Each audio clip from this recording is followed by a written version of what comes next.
Why should Luke go for such a trouble to emphasize the bodily resurrection of Jesus? Let me reiterate.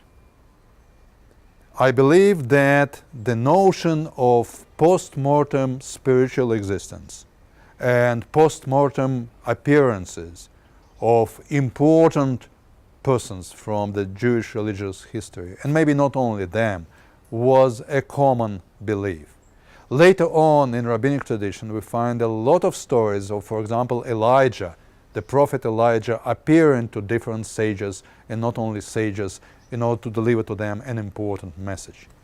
So this in itself could have served as a sign of Jesus' outstanding status, he being God's chosen. But it seems that for our gospel writer it was not enough, because it would have been Jesus' own personal achievement.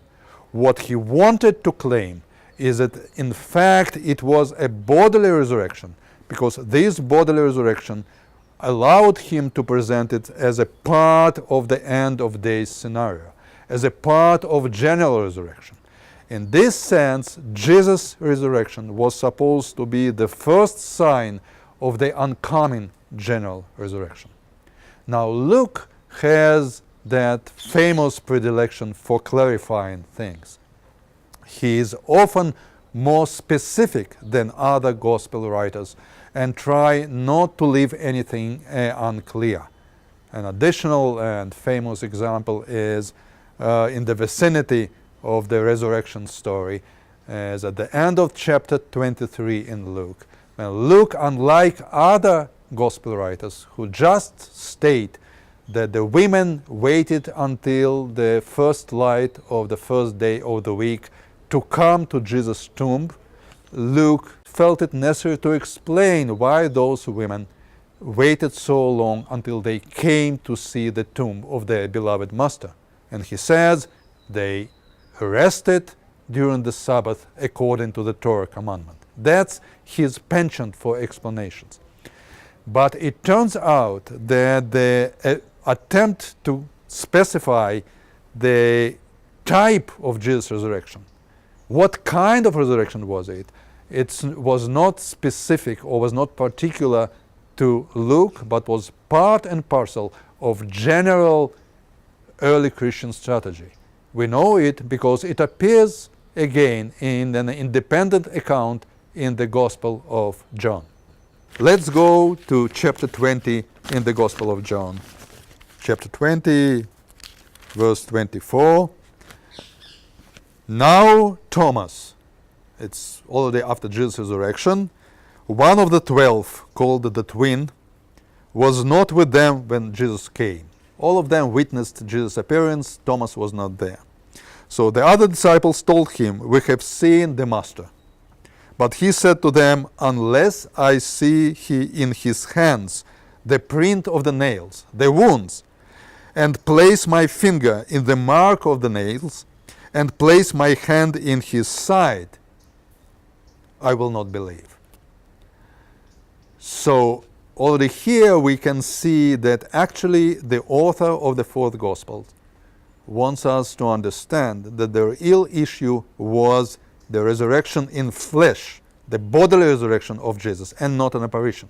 Thomas wanted to touch his body, his wounded body. And 8 days later, his disciples were again in the house, and Thomas was with them. The doors were shut, but Jesus came and stood among them and said, "Peace be with you." Then he said to Thomas, "Put your finger here, and see my hands, and put out your hand, and place it in my side. Don't be faithless, but believing." Thomas answered, "My God and my Lord." Jesus said to him, "Have you believed because you have seen me? Blessed are those who have not seen and yet believe." And before that, appearing before the disciples, he ate with them. So again, in the Gospel of John, we have here that attempt to clarify or to emphasize that actually it was not an appearance of a spirit or apparition or whatever. It was not a post-mortem existence of some kind of disembodied or immaterial spirits, but it was a fleshy resurrection. Whatever interpretation we embrace with regard to that famous Thomas exclamation, "O my Lord and my God," one thing is clear, that John, similarly to Luke, finds it very important to present Jesus' appearances after his resurrection as appearances in body, as bodily resurrection, so that it would be possible to present it as the beginning of the eschatological era, the beginning of the end of days scenario, where again the Messiah is the ultimate representative of the people of Israel as a whole. Like he is the reason, then in the upcoming event of the end of days, there will be the general resurrection. Now, we have finished with this topic, but I want to add some note. In verse 28, Thomas exclaimed, "O my Lord and my God." So this is, of course, a very interesting passage, very interesting saying. We have never seen in the whole range of gospel accounts that Jesus is called God. So he is called Son of God, which is supposed to mean that he is God's chosen, but God. So some scholars, and of course many representatives of the Christian tradition itself, would claim that here, for the first time, we see how the Christian tradition or the Christian consciousness or Christian outlook leaves the usual patterns of messiahship and goes along the way of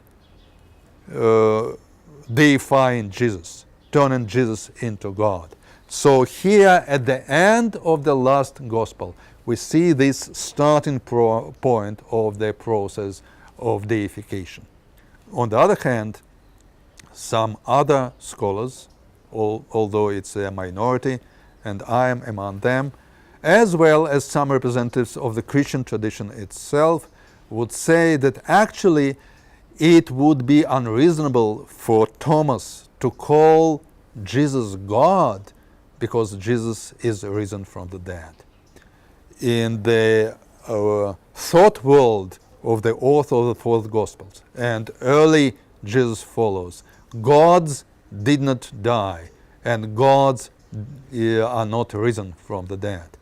It's only you should go for Osiris, Egyptian god, dying and resurrecting God. But as far as God of Israel is concerned, those authors would say that it's unreasonable for Thomas to call someone who is just risen from the dead God. Why God? So their suggestion, and mine also, is that maybe alternatively we should understand here that exclamation, "My Lord and my God," as something which is not directed to Jesus, but to God Almighty. It's like, "Oh my God, what God did to Jesus, His chosen Son."